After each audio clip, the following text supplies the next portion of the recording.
ရွေးရနေတဲ့ရုံတော်ကြီးကိုတင်တခါလောက်ဖြစ်မြင်မှုပါတလားအဲ့ဒီထူဆန်းပြီးလှည့်လည်သွားလာနေတဲ့ခန်းတက်ကြီးထဲမှာဟောင်းလို့အမြင်ရတဲ့ထူခြားတဲ့လူငယ်လေးတစ်ယောက်နေထိုင်ပါတယ်လူတွေကသူ့ကိုမင်းသားတစ်ပါးလို့ပြောကြပေမဲ့အချို့ကတော့သူဟာမိန်းကလေးတွေရဲ့နှလုံးသားကိုဝမ်းမြောက်တတ်တဲ့မိစ္ဆာတစ်ကောင်ဖြစ်တယ်လို့ကြေဆိုပြောဆိုကြပါတယ်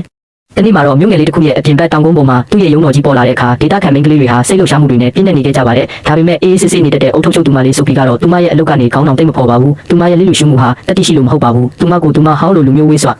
သူရဲ့အာယုံဆိုင်မှုကိုမှခံရလောက်အောင်မထိုက်တန်ဘူးလို့ရိုးရိုးသားသားပဲတွေးနေကြလို့ပါလူတိုင်းကတော့သူဟာလှပတဲ့အမျိုးသမီးတွေကိုပဲလိုက်လံရှာဖွေတတ်တယ်လို့ပြောကြပါတယ်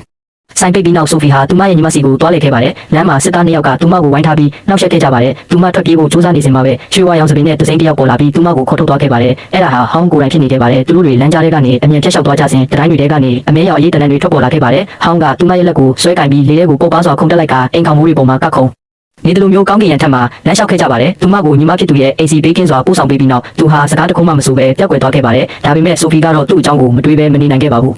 အဲ့ဒီညမှာပဲအုတ်ထုတ်ဆိုင်ကိုမဖိတ်ခေါ်ပဲရောက်လာတဲ့ဧည့်သည်တယောက်ရောက်ရှိလာခဲ့ပါတယ်သူကတော့လွင်ပြင်ဒေတာကအဆုံးမကြီးပါပဲသူမရဲ့အစီခံတွေဟာစောစောကပေါ်လာခဲ့တဲ့မှောင်မိုက်တဲ့တရဝါတွေဖြစ်နေပြီးဟောင်းရဲ့ပြုံးမြင့်တဲ့နှလုံးသားကိုလိုက်လံရှာဖွေနေကြတာဖြစ်ပါတယ်ဆိုဖီကိုဟောင်းရဲ့ချစ်သူအစ်လို့မှားယွင်းထင်မပြီးဆုံးမကြီးကသူမရဲ့ရုပ်ရှင်နဲ့ရုပ်ရည်နဲ့ဆိုင်ရဲ့တာမန်ချင်းတွေကိုလှောင်ပြောင်တည်ရောက်ခဲ့ပါတယ်သူမရဲ့စော်ကားမှုတွေဟာဆိုဖီရဲ့စိတ်ကိုအကြီးအကျယ်ထိခိုက်စေခဲ့ပါတယ်ဆိုဖီက